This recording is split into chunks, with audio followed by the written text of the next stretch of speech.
اور اب انشاءاللہ تعالی درس بخاری شریف کا باقاعدہ سے آغاز ہونے جا رہا ہے۔ تمام حضرات بڑے ہی ادب کے ساتھ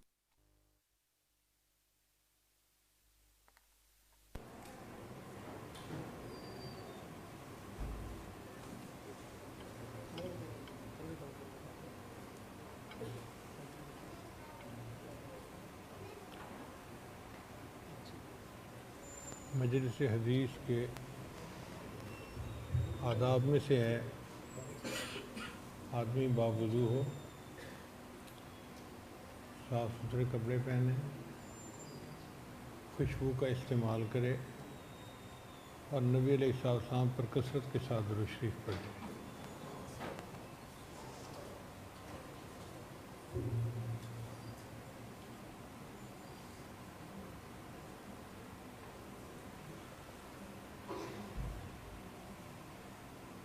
طالبات بخاری شریف کی پہلی حدیث مبارکہ کا صفحہ کھول لیں۔ پہلے حدیث کی تلاوت کی جائے گی، پھر اس کے بارے میں کچھ متعلقہ باتیں پیش کی جائیں گی۔ الحمد للہ وکفی وسلام علی عبادہ الذین اصطفی، اما بعد۔ بسم اللہ الرحمن الرحیم۔ باب کیف کان بدء الوحی الی رسول اللہ صلی اللہ علیہ وسلم وقول اللہ عز وجل انا اوحینا الیک کما اوحینا الی نوح والنبیین من بعدہ۔ حدثنا الحمیدی قال حدثنا سفیان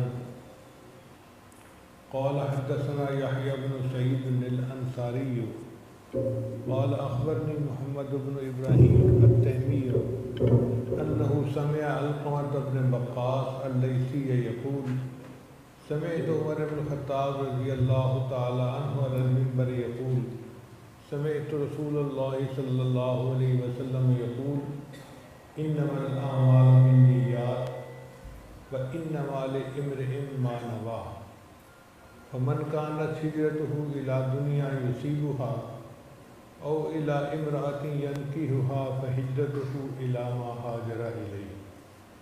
سبحان ربك رب العزة عما يصفون وسلام على المرسلين والحمد لله رب العالمين۔ اللهم صل على سيدنا محمد وعلى آل سيدنا محمد وبارك وسلم۔ نبی علیہ السلام نے ارشاد فرمایا انما بعثت معلما، میں معلم بن کر بھیجا گیا ہوں۔ تو نبی علیہ السلام معلم اعظم، مرشد اعظم، ہادی اعظم تھے۔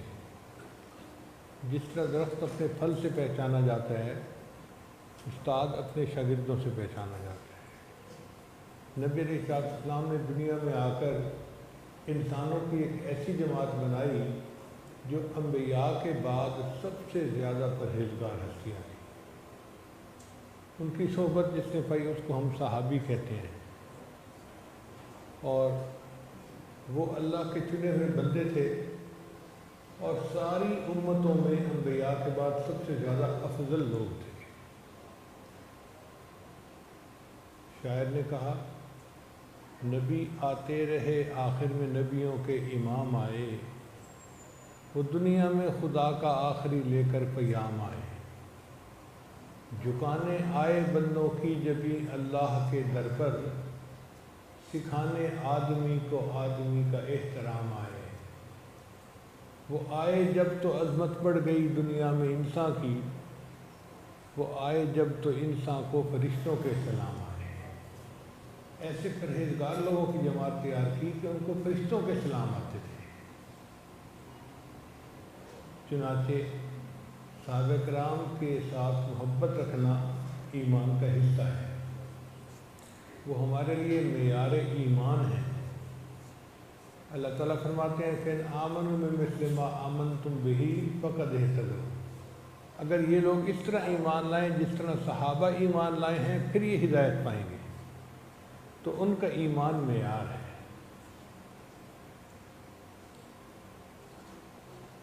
یہودیوں نے ایک سازش کی کہ دین اسلام کی بنیادیں ہلانے کا آسان طریقہ یہ ہے کہ صحابہ کے بارے میں شک و شکوک و شبہات پیدا کر دو۔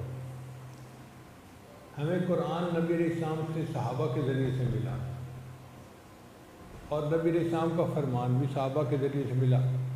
اگر صحابہ کے بارے میں دل میں شکوک و شبہات آ گئے تو پورا دین ہی مشکوک ہو گیا، دین کی بنیادیں ہی ہل گئی۔ اس لیے صحابہ کرام کے ساتھ سچی محبت کا ہونا ایمان کا حصہ ہے۔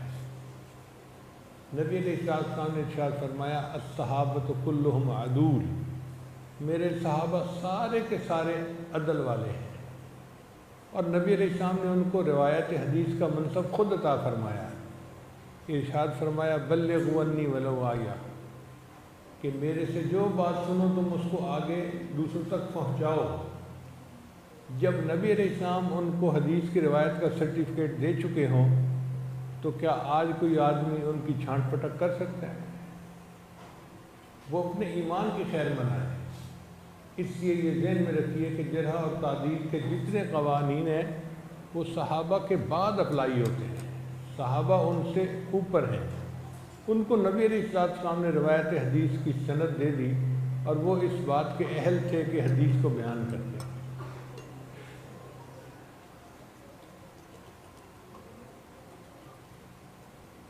ان میں سیدنا صدیق اکبر رضی اللہ عنہ تو نبی علیہ السلام کی بالکل کاربن کاپی تھے۔ نبی علیہ السلام نے خود ارشاد فرمایا ما سب اللہ فی صدری الا وقد سببتہ فی صدر ابی بکر، اللہ نے میرے سینے میں جو ڈالا ہے میں نے اسے ابو بکر کے سینے میں ڈال دیا ہے۔ اب جن کے سینے میں اتنا نور ہو کہ نبی علیہ السلام اپنی نسبت منتقل کرنے کی خوشخبریاں دے رہے ہوں کہ کتنی اونچی ہستی ہوں گی وہ۔ چنانچہ ان کے بارے میں انجم نیازی فرماتے ہیں پیمبر تو نہ تھا لیکن پیمبر جیسا لگتا تھا، پیمبر تو نہ تھا لیکن پیمبر جیسا لگتا تھا، وہ دریا تھا مگر گہرے سمندر جیسا لگتا تھا، کچھ ایسی تازگی تھی اس کے چہرے پر کہ وہ شب کو طلوع صبح کے بے داغ منظر جیسا لگتا تھا، زمین سمٹی چلی جاتی تھی اس کی فوج کے آگے، ہر ایک خدمت گزار اس کا سکندر جیسا لگتا تھا۔ سیدنا صدیق اکبر تو نبی علیہ السلام کی بالکل عکس تھے، ان کا فوٹو کاپی تھے۔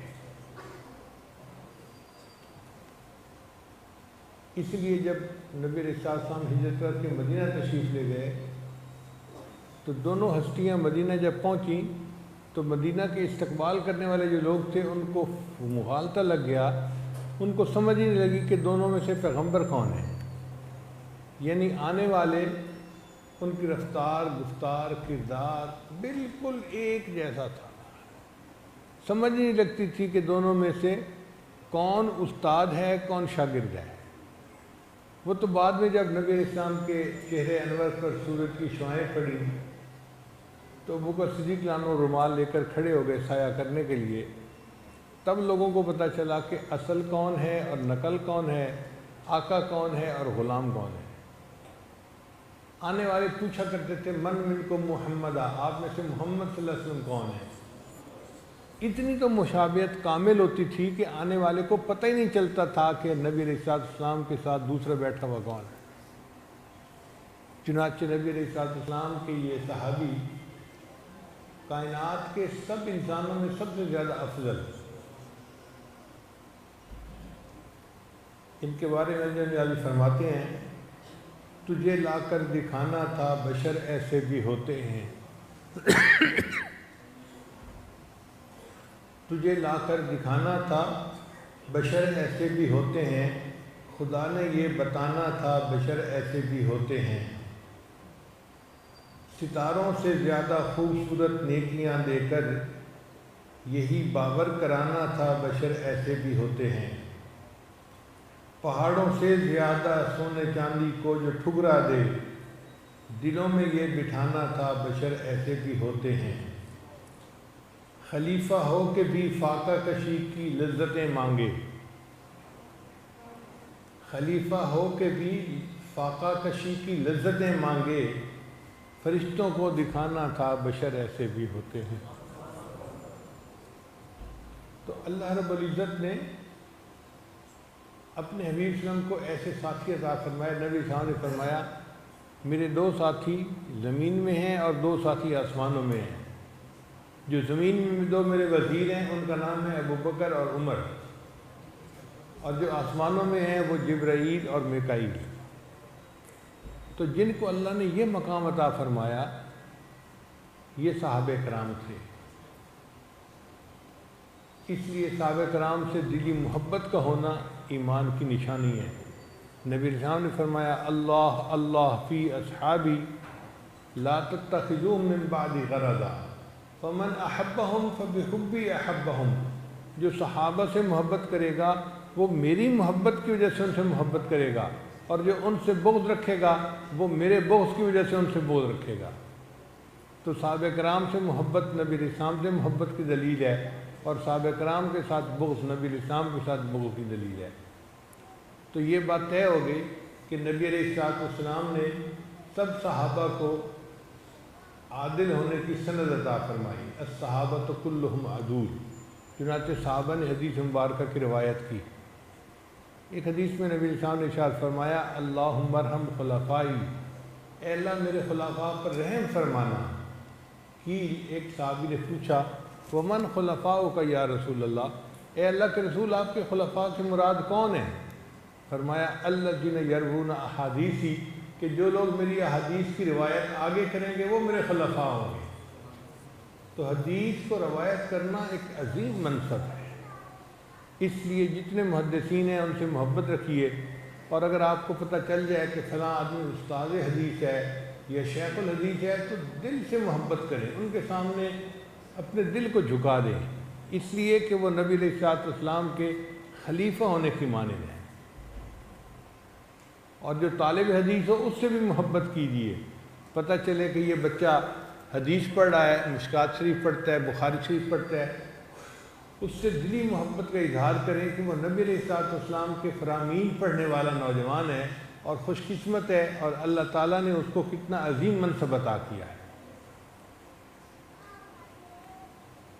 نبی علیہ السلام کی احادیث جنہوں نے آگے بیان کی اور اس کو محفوظ کیا ان کو محدثین کہتے ہیں۔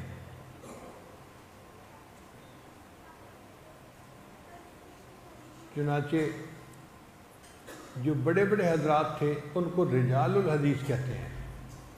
ان رجال الحدیث میں سے سب سے جو نمبر لے گئے ان کا نام تھا محمد بن اسماعیل امام بخاری رحمۃ اللہ علیہ۔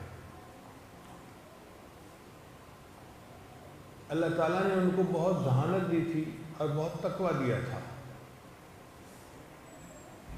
16 سال کی عمر میں وہ اپنے بڑے بھائی اپنی والدہ کے ساتھ حرمین شریفین کی زیارت کے لیے گئے، اور اس وقت ان کو عبداللہ بن مبارک اور وکیع بن جراح کی احادیث یاد تھی۔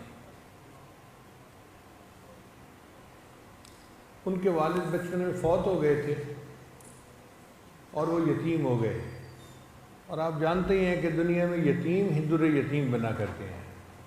ان کی تربیت ان کے بڑے بھائی احمد بن اسماعیل نے کی اور ان کی والدہ نے کی،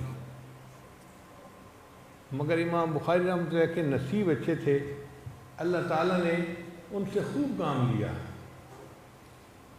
بچپن میں ہی ان کو حدیث مبارکہ سے بہت شغف تھا، چنانچہ ایک مرتبہ استاد نے حدیث بیان کی تو اس میں کوئی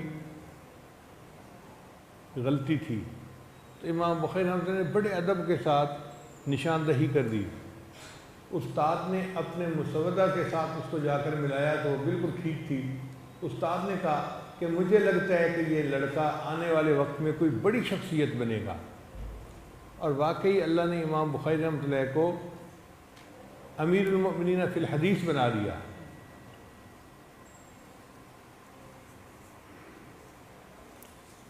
حدیث کی طلب کے لیے امام بخاری رحمۃ اللہ مصر،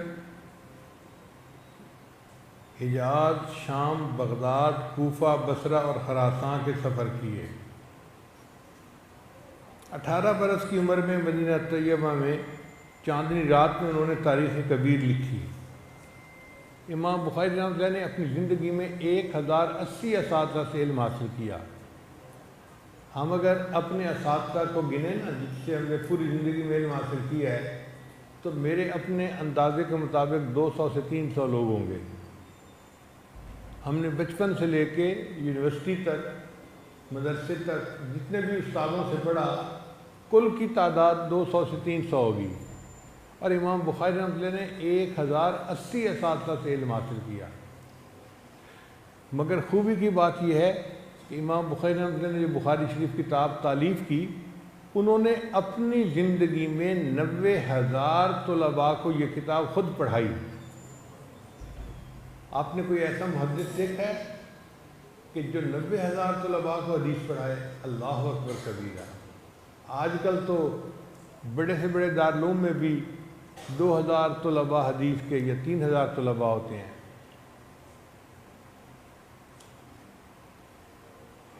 دارالعلوم دیوبند میں بھی دور حدیث کے طلباء کی تعداد 4,000 تک ہوتی ہے۔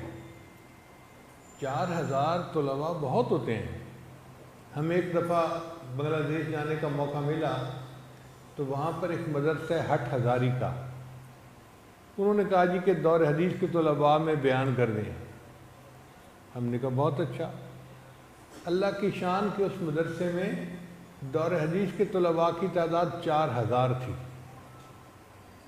اتنی بڑی مسجد ساری بھری ہوئی۔ میں نے محتمم صاحب سے پوچھا کہ آپ نے مدرسے کے سب طلباء کو بلا لیا؟ انہوں نے کہا نہیں جی، ہم نے صرف طلباء ان کو بلایا جو دور حدیث کے طلباء ہیں، اور ان کی تعداد 4,000 ہے۔ اب اگر بڑے سے بڑے مدرسے کے طلباء کی تعداد 4,000 ایک سال میں ہے تو ایک محدث اگر 40 سال بھی وہاں پڑھائے تو بھی وہ اتنے طلباء کو نہیں پڑھا سکتا۔ اور امام بخاری رحمۃ اللہ نے اپنی زندگی میں 90,000 طلباء کو خود بخاری شریف پڑھائے۔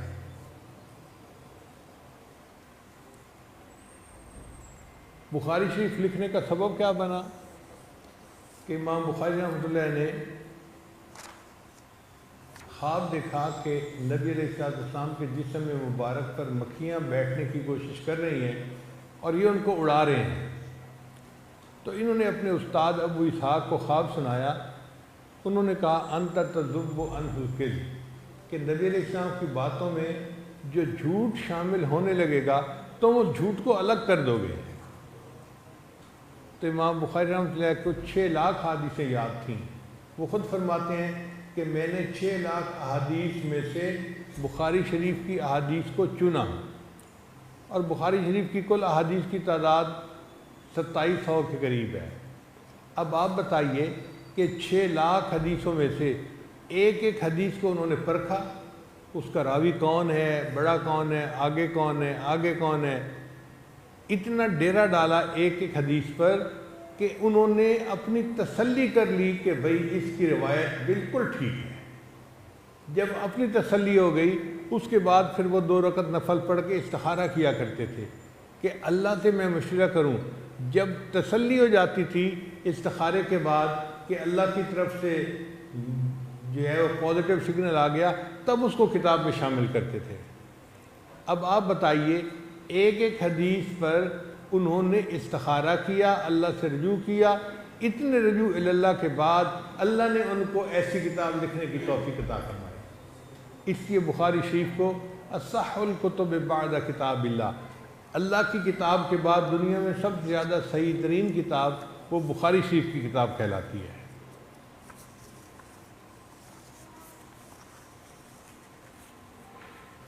بخاری شریف کی کل احادیث 7,275 ہیں امام نووی رحمۃ اللہ علیہ کے مطابق، اور بغیر مقررات کے 4,000 ہیں، جبکہ علامہ ابن حجر رحمۃ اللہ کے نزدیک کل احادیث 7,397 ہیں اور بغیر مقررات کے 2,761 ہیں۔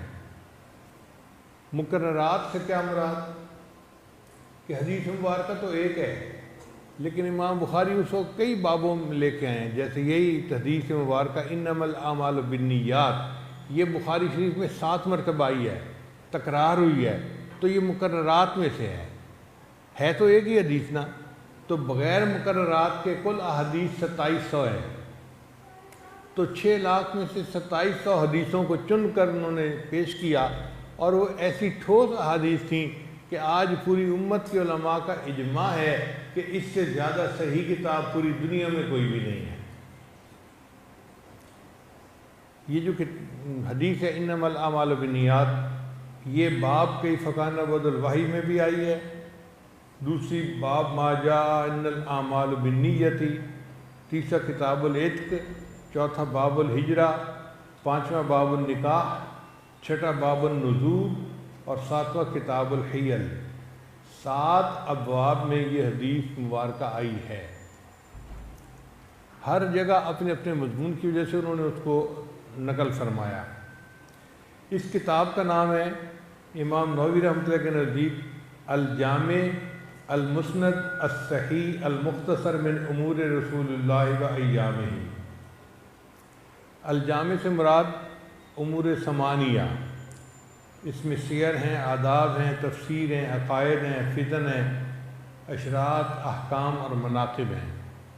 الصحیح سے مراد صحت حدیث کا التزام ہے۔ المسند سند متصل کے ساتھ مرفوع۔ المختصر سے مراد چنی ہوئی احادیث، امور سے مراد حدیث، اور ایامی سے مراد غزوات، اور سنن سے مراد افعال و تقریرات ہیں۔ جبکہ علامہ ابن حجر رحمۃ اللہ کے نزدیک اس کا نام ہے الجامع الصحیح المسند من حدیث رسول اللہ و سننہ و ایامہ۔ حدیث پر تو ہزاروں کتابیں لکھی گئیں، مگر 6 کتابیں ایسی تھیں کہ جن کی صحت کے اوپر علماء امت کا اجماع ہو گیا، ان کو صحاح ستہ یا اصول ستہ بھی کہتے ہیں۔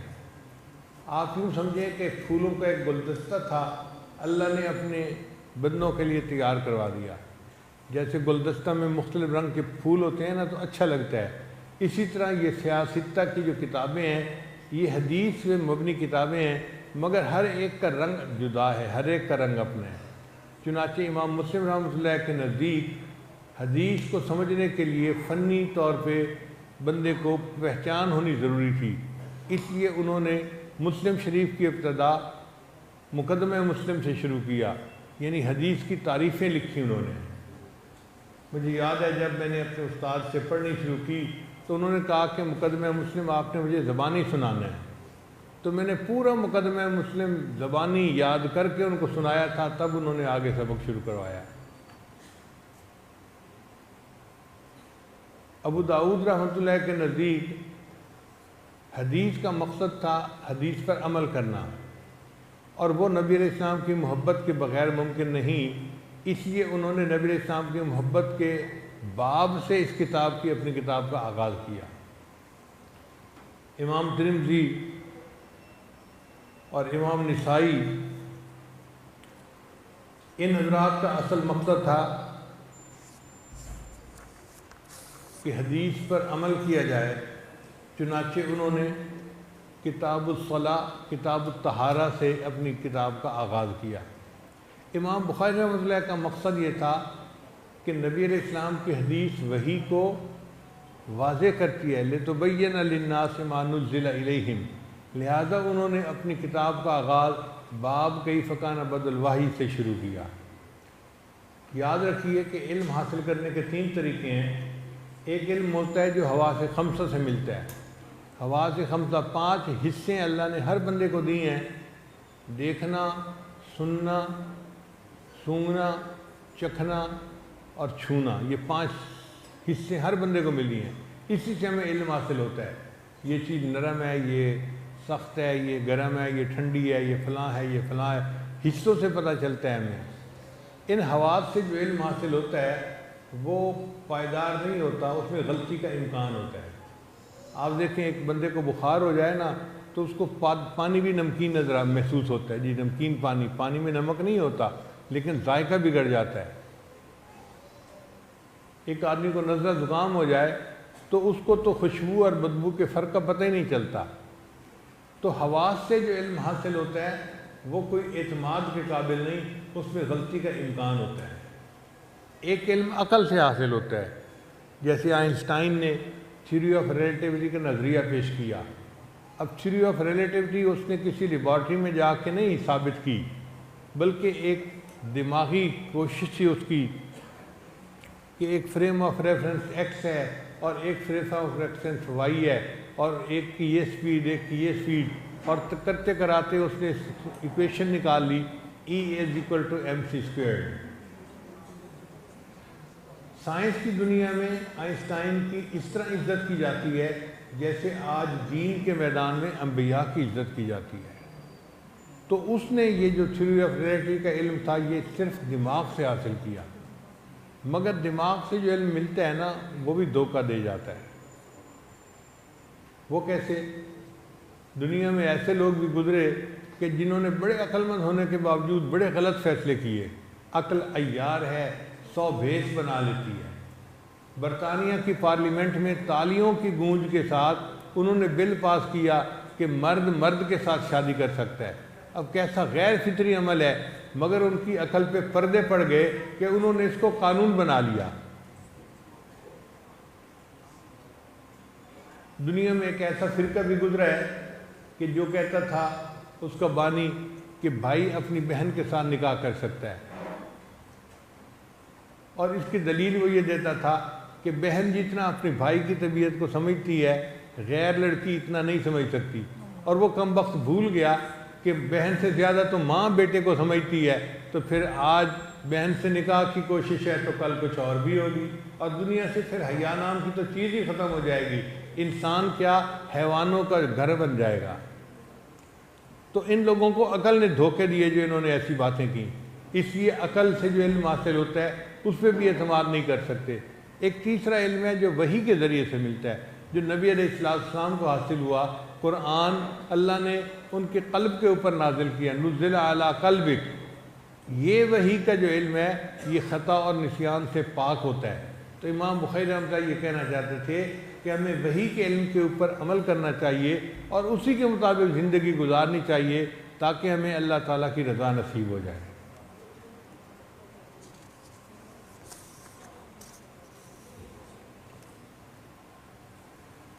بخاری شریف کو جو کہتے ہیں اصح الکتب بعد کتاب اللہ، اللہ تعالیٰ کی کتاب کے بعد سب سے زیادہ صحیح کتاب دو کتابیں ہیں، ایک ہے مسلم شریف اور ایک ہے بخاری شریف، اور ان دونوں کے درمیان آپس میں تقابل ہوتا رہتا ہے، مگر بخاری شریف کا پلہ بھاری ہے، چونکہ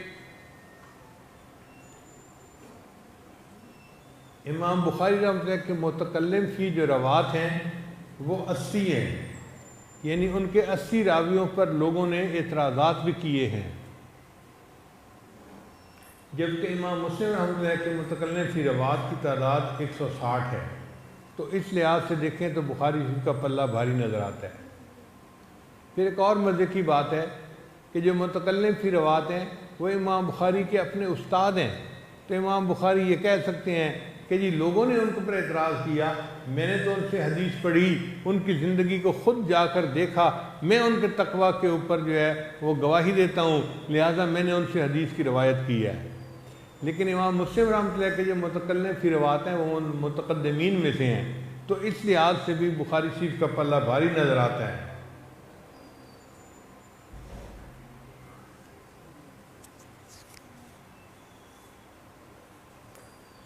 اب بخاری شریف کی اس حدیث مبارکہ کی طرف آپ ذرا توجہ کیجئے کہ امام بخاری رحمۃ اللہ نے اپنی کتاب کا آغاز بسم اللہ الرحمن الرحیم سے کیا ہے۔ حدیث مبارکہ ہے کل امر ذی بال لا یبدأ فیہ بحمد اللہ والصلاۃ علیہ فہو اقطع ابتر ممحوق من کل برکت، کہ جس کام کو بھی اللہ کے حمد اور نبی علیہ السلام کے اوپر درود شریف سے نہ شروع کیا جائے وہ کٹا ہوا ہوتا ہے اور برکت سے خالی ہوتا ہے۔ تو جب ہر کام کو حمد اور صلات سے شروع کرنا چاہیے تو امام بخاری نے کیوں نہیں کیا؟ تو محدثین نے ان کا جواب دیا انہو حمد لفظا لا کتابتاً، کہ امام بخاری نے زبان سے بسم اللہ یہ الحمدللہ پڑھ لیا تھا، لکھنے میں انہوں نے لکھا نہیں ہے۔ بعض حضرات نے فرمایا کہ دیکھو بسم اللہ الرحمن الرحیم میں بھی حمد اللہ کی بیان ہو جاتی ہے، اللہ کے صفاتی نام جو ہیں الرحمن اور الرحیم، تو مقصد حمد کا تو حاصل ہو گیا۔ اور جو بہترین جواب ہے وہ محدثین نے یہ دیا کہ اس حدیث مبارکہ کا تعلق خطب سے ہے، کتب سے نہیں ہے۔ خطب سے مراد خطبہ، خطبہ جمعہ، خطبہ عیدین، خطبہ نکاح، خطبہ جہاد۔ تو خطبہ اگر دینا ہو تو اس کو الحمدللہ وکفا وسلام علی عباد الذین اصطفیٰ اس سے شروع کرنا چاہیے۔ کتاب لکھنی ہو تو کتاب کے لیے ضروری نہیں ہے کہ اس کو بھی اس سے شروع کریں۔ اور اس سے دلیل انہوں نے یہ دی کہ نبی علیہ السلام نے اپنی مبارک زندگی میں حدیبیہ کا معاہدہ لکھوایا۔ اب حدیبیہ کا جو معاہدہ لکھوایا تو اس کو نبی علیہ السلام نے بسم اللہ سے شروع کروایا۔ امام بخاری رحمۃ اللہ چونکہ ہر کام میں سنت کی پیروی کرتے تھے، انہوں نے اپنی کتاب لکھنے میں بھی نبی علیہ السلام کی سنت کی پیروی کرتے ہوئے بسم اللہ سے اپنی کتاب کو شروع کر دیا اور اپنے متبع سنت ہونے کا ثبوت دے دیا۔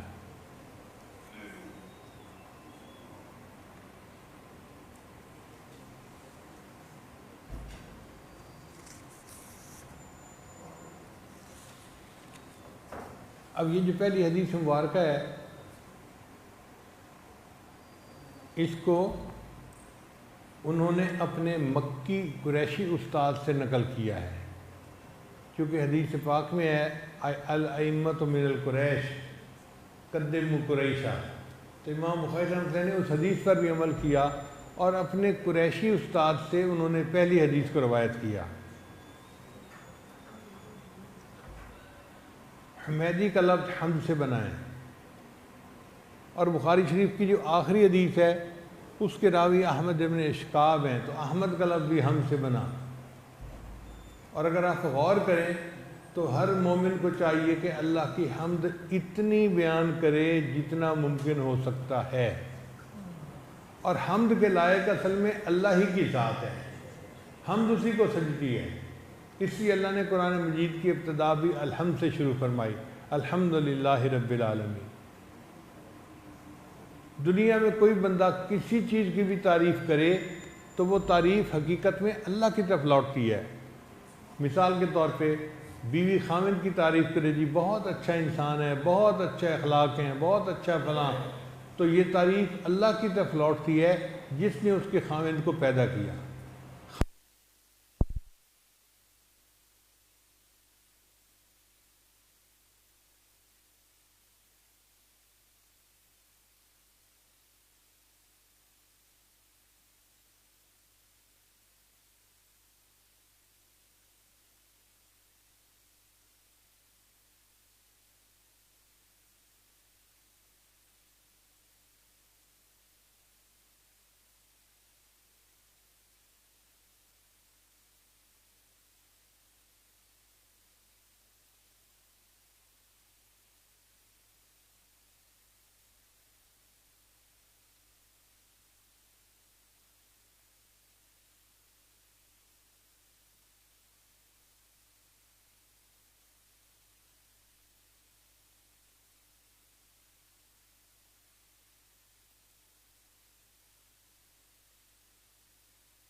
اللہ کی حمد جتنی بیان ہو سکے اتنی کرنی چاہیے، اللہ اس سے بھی بلند ہے، ہم اس کی حمد کا حق ادا نہیں کر سکتے۔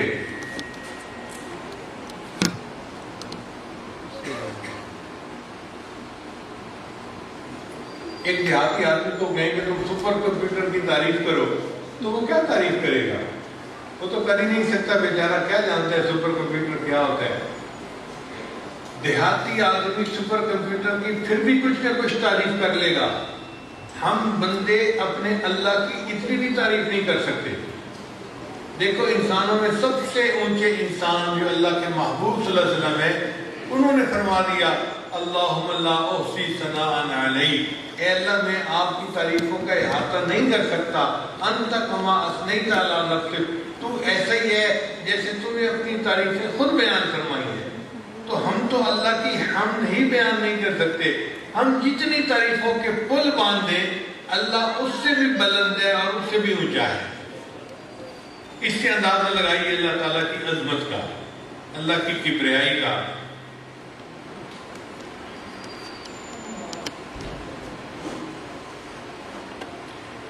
اب حدیث کے مضمون کی طرف ذرا آئیے۔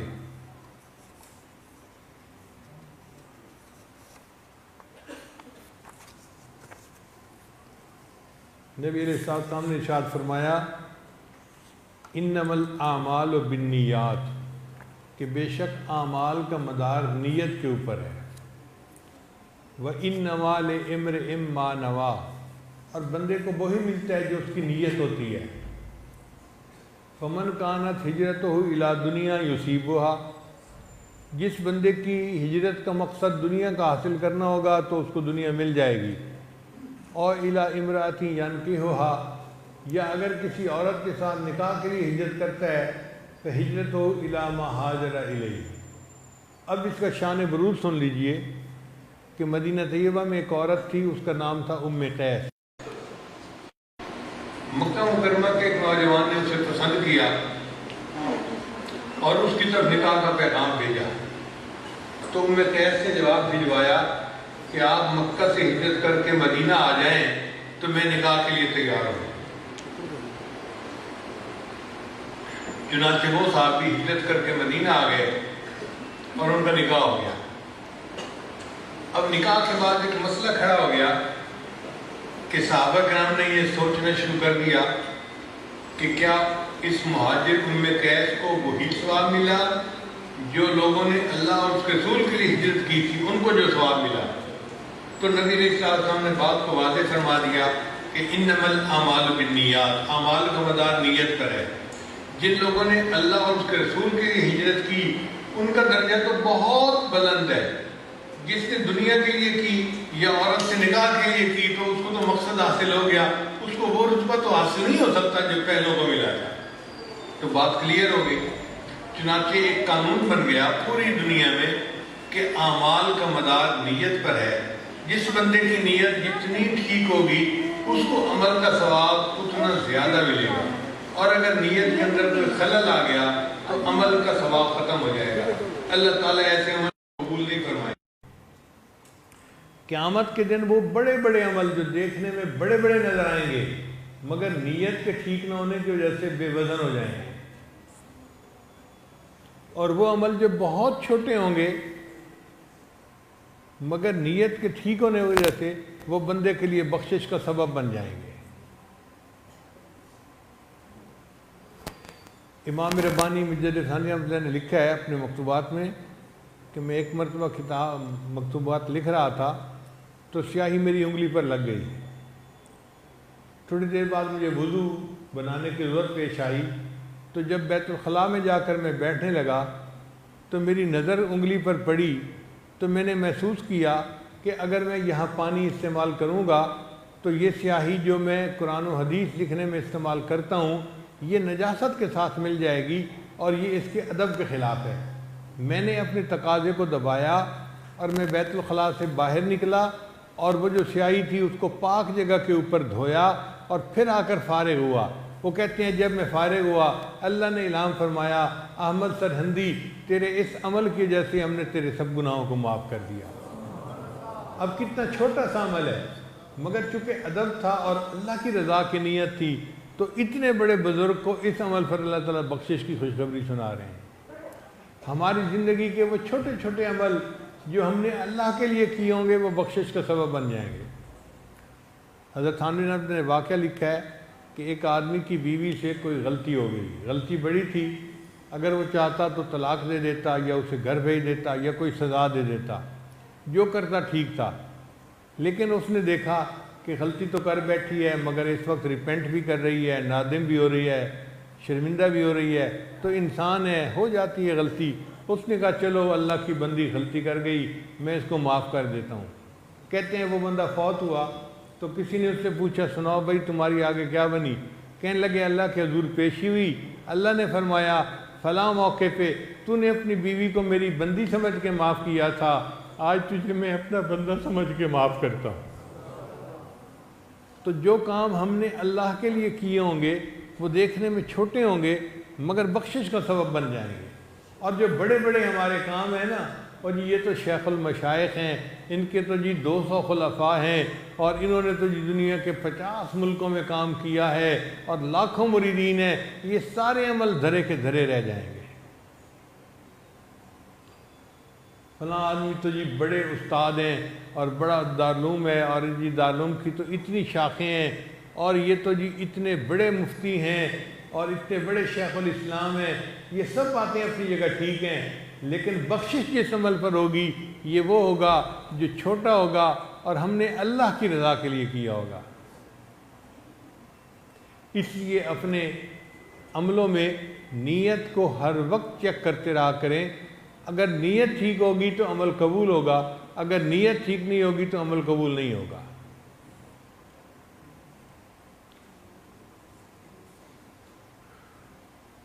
بھلے شاہ رحمۃ اللہ علیہ فرماتے ہیں یہ ناتیاں دھوتیاں رب ملدا تے ملدا کنبیاں مچھیاں نوں، یعنی اگر نہانے دھونے سے رب ملتا تو کچھوے اور مچھلی تو ہر وقت ہی نہاتے رہتے ہیں، ان کو رب مل چکا ہوتا۔ یہ ناتیاں دھوتیاں رب ملدا تے ملدا کنبیاں مچھیاں نوں، یہ سر منایا رب ملدا تے ملدا بھیڑاں سسیاں نوں۔ ایک بھیڑ ہوتی ہے، سسی کی بھیڑ اس کو کہتے ہیں، اس کے سر پہ بال چھوٹے ہوتے ہیں، باقی جسم پہ لمبے لمبے بال ہوتے ہیں، تو وہ کہتے ہیں کہ اگر سر منڈانے سے رب ملتا تو اس بھیڑ کو رب مل جاتا۔ یہ ذکر کیتے ہیں رب ملدا تے ملدا کال کڑی چھیاں نوں۔ ایک پرندہ ہوتا ہے دیہاتوں میں، وہ دیوار پہ آ کے چپک جاتا ہے اور ساری رات آواز نکالتا رہتا ہے، اس کو کال کڑچھی کہتے ہیں ہم۔ وہ کہتے ہیں کہ اگر ذکر کرنے سے رب ملتا تو کال کڑچھی تو ساری رات اللہ کا ذکر کرتی ہے، اس کو رب مل چکا ہوتا۔ یہ جتیاں ستیاں رب ملدا تے ملدا داندہ کھسیاں نوں، اگر پاک دامنی کی زندگی گزارنے سے رب ملتا تو جو بل امپورٹنٹ ہوتے ہیں ان کو رب مل جاتا، وہ تو اپنی فیمیل کے قریب بھی نہیں جا سکتے۔ یہ ناتیاں دھوتیاں رب ملدا تے ملدا کنبیاں مچھیاں نوں، یہ ذکر کیتے ہیں رب ملدا تے ملدا کال کڑیچیاں نوں، یہ سر منایا رب ملدا تے ملدا بھیڑاں سسیاں نوں، یہ جتیاں ستیاں رب ملدا تے ملدا دانداں کھسیاں نوں۔ آخر پر آ کر کہتے ہیں رب ملدا تے ملدا نیتاں اچھیاں نوں، کہ رب اگر ملتا ہے تو اچھی نیت والوں کو رب ملتا ہے۔ یہ ذہن میں رکھ لیں کہ جو بدنیت انسان ہوتا ہے اس کو رب نہیں مل سکتا، رب ملے گا اگر نیت اچھی ہوگی، لوگوں کے بارے میں دل میں کینہ رکھنا، دل میں بیر رکھنا، اور پھر سمجھنا کہ میں اللہ کی مقبول بندی بن جاؤں، یہ خواب و خیال کی باتیں ہیں۔ اپنی نیت کو ٹھیک کرنا ہوگا، ہر کسی کی خیر خواہی، ہر کسی کے ساتھ بھلا، ہر کسی کے ساتھ اچھائی، جب دل میں اچھی نیت ہوگی تو انسان اللہ کا اچھا بندہ بن جائے گا۔ انما الاعمال بالنیات، اعمال کا مدار نیتوں کے اوپر ہے۔ اب یہاں پر ایک اشکال پیدا ہوتا ہے کہ جب اعمال کا مدار نیت پر ہے تو انسان ایک گناہ اچھی نیت سے کرے تو کیا وہ گناہ نیکی بن جائے گا؟ مثلا ایک بندہ اس لیے چوری کرتا ہے کہ میں یہ پیسہ غریبوں میں تقسیم کروں گا، تو کیا اس کا وہ پیسہ چوری کرنا جائز ہو جائے گا؟ تو علماء نے اس کا جواب دیا ہے کہ گناہ کا کام تو اللہ کو ناپسندیدہ ہے، اس کو نیکی سمجھ کے کرنا تو دین کو کھیل بنانے والی بات ہو گئی، اور زیادہ نفرت والی بات ہو گئی۔ اصل مقصد یہ ہے کہ جو نیک اعمال ہیں ان کی بھی قبولیت کے لیے نیت کا ٹھیک ہونا ضروری ہے۔ اگر نیک عمل بھی بری نیت سے کیے جائیں گے تو وہ بھی گناہ بن جائیں گے۔ اس کی ایک مثال سن لیجئے، ایک شادی شدہ عورت ہے، اس کے لیے اچھے کپڑے پہننا، خوشبو لگانا عبادت ہے۔ وہ اپنے خاوند کی نیت سے اچھی خوشبو لگائے، اس کو اللہ کی طرف سے ثواب ملے گا، نیک عمل ہے۔ لیکن اگر وہی عورت شادی پہ جانے کی تیاری کر رہی ہے اور خوشبو لگانا چاہتی ہے، اور خوشبو لگاتے ہوئے اس کے ذہن میں یہ بات آ جاتی ہے کہ آج مجلس میں فلاں کزن بھی آیا ہوگا اور میرے اس کزن کو یہ خوشبو زیادہ پسند ہے، لہٰذا میں یہ خوشبو لگا لیتی ہوں، اب اس خوشبو کا لگانا اس کے لیے گناہ بن جائے گا۔ نیک کام تھا مگر نیت کے بد ہونے کی وجہ سے وہ نیک کام بھی برا بن گیا۔ تو اصل مقصد یہ ہے کہ نیک کام تو تب نیک بنے گا جب اس کی نیت بھی ٹھیک ہوگی، اگر نیت میں کمی ہو گئی تو نیکی بھی خراب ہو جائے گی۔ تو ہم اپنے ہر کام میں اپنی نیت کو واچ کرتے رہا کریں، پرکھتے رہا کریں کہ ہم کس لیے کر رہے ہیں۔ پہلے وقتوں میں اپنے مشائخ کے پاس رہ کر لوگ 10 سال تک نیت کرنا سیکھا کرتے تھے۔ حضرت شیخ حدیث محمد زکریا رحمۃ اللہ نے اپنی کتاب میں لکھا ہے کہ ایک آدمی اپنے شیخ کے پاس 8 سال رہا، اور وہ کہتے ہیں کہ میں نے 8 سال میں اپنی نیت کو ٹھیک کرنا سیکھا۔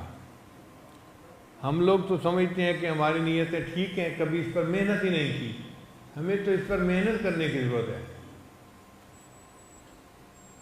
ایک آدمی نے مکان بنوایا اور اپنے شیخ کو بلوایا دعا کے لیے۔ انہوں نے آ کر مکان دیکھا تو انہوں نے پوچھا بھئی یہ بتاؤ تم نے اپنے کمرے کے اندر کھڑکی روشن دان کیوں رکھا ہوا ہے؟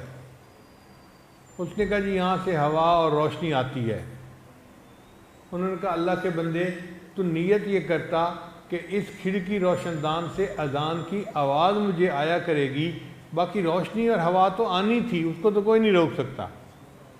تو ہم بھی جو کام کریں اس میں نیت کو ٹھیک کریں تو ہمیں ثواب ملے گا۔ علماء نے لکھا ہے کہ اس امت کو بدنیتی سے اتنا نقصان نہیں پہنچا جتنا بلا نیتی سے پہنچا ہے۔ ہم بہت سارے کام بغیر نیت کے کر لیتے ہیں۔ آپ دیکھیں ایک لڑکی صبح سے لے کے شام تک بھوکی پیاسی رہے تو اسے روزے کا ثواب تو نہیں مل سکتا، اس لیے کہ روزے کے لیے نیت کو ہونا شرط تھا۔ اسی طرح ہم کوئی بھی عمل کریں لیکن اس میں نیت نہ ہو تو ہمیں ثواب نہیں مل سکتا۔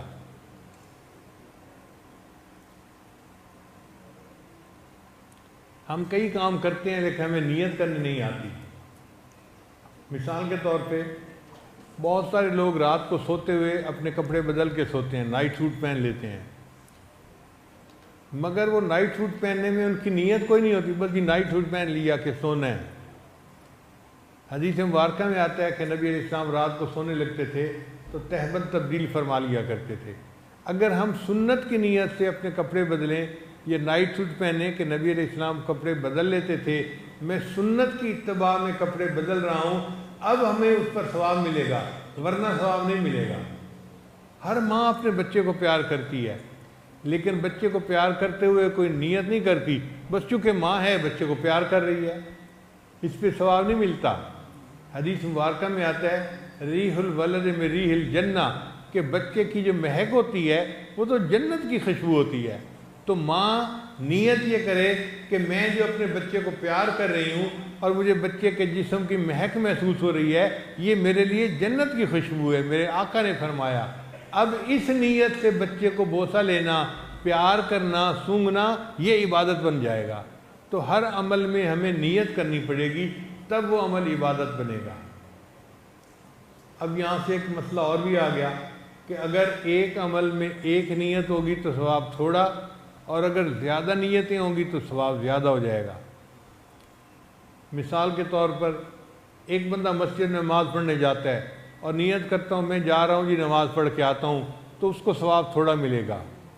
ایک بندہ نیت کرتا ہے میں مسجد میں جا رہا ہوں جی، میں وہاں جتنا وقت گزاروں گا اعتکاف کی نیت سے گزاروں گا، میں وہاں پر قرآن پاک کی تلاوت کروں گا، اگر درس حدیث درس قرآن ہو رہا ہوگا تو میں درس بھی سنوں گا، اگر محلے والوں سے ملاقات ہوئی میری تو میں ان کی خیریت بھی دریافت کروں گا، اور میں نماز کے وقت میں نماز بھی پڑھوں گا۔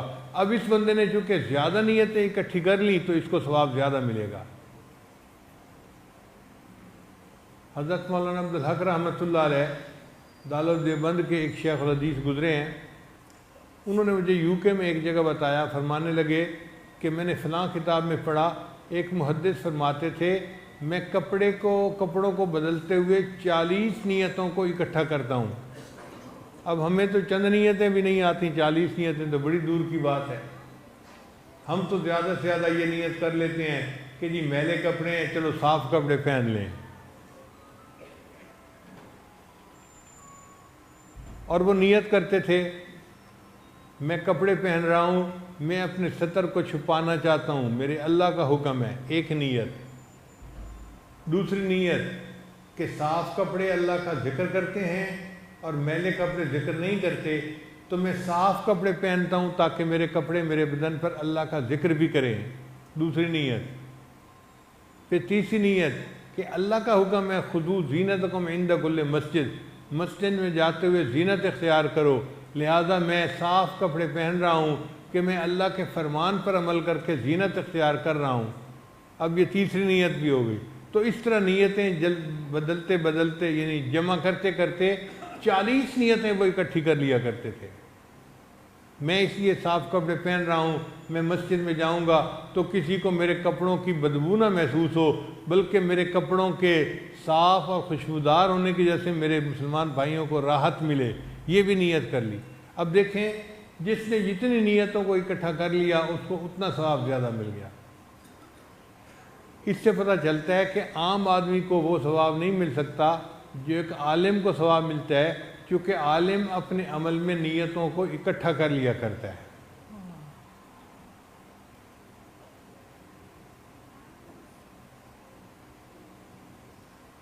تو یہ چھوٹی سی حدیث مبارکہ ہے، مگر اس کو یاد کر لیں اور پھر سارا دن اسی کے بارے میں سوچا کریں، اپنے اعمال کو پرکھا کریں اس ترازو کے اوپر کہ میرا فلاں عمل کس لیے، جس عمل پر ہم لوگوں سے تعریف کے امیدوار رہتے ہیں وہ عمل قیامت میں کام نہیں آئیں گے۔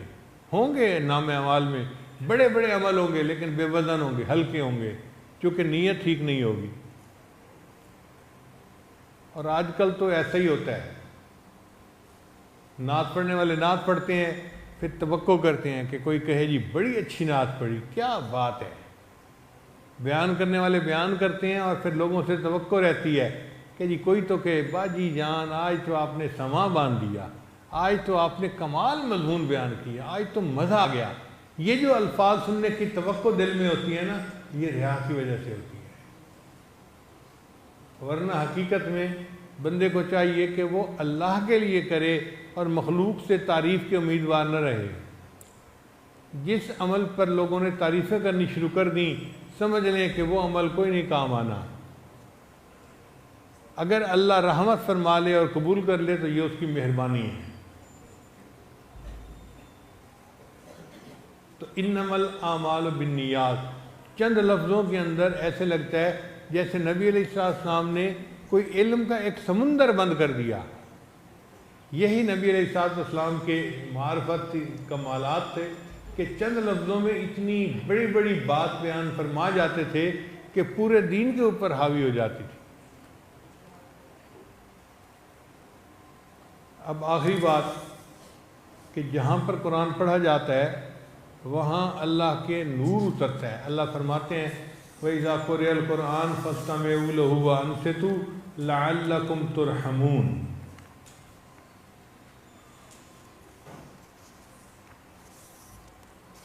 تو جہاں قرآن پڑھا جاتا ہے وہاں پر نور اترتا ہے، رحمت اترتی ہے، قرآن پاک سے ثابت ہے۔ اسی طرح جہاں حدیث مبارکہ پڑھی جاتی ہے وہاں پر بھی نور اترتا ہے۔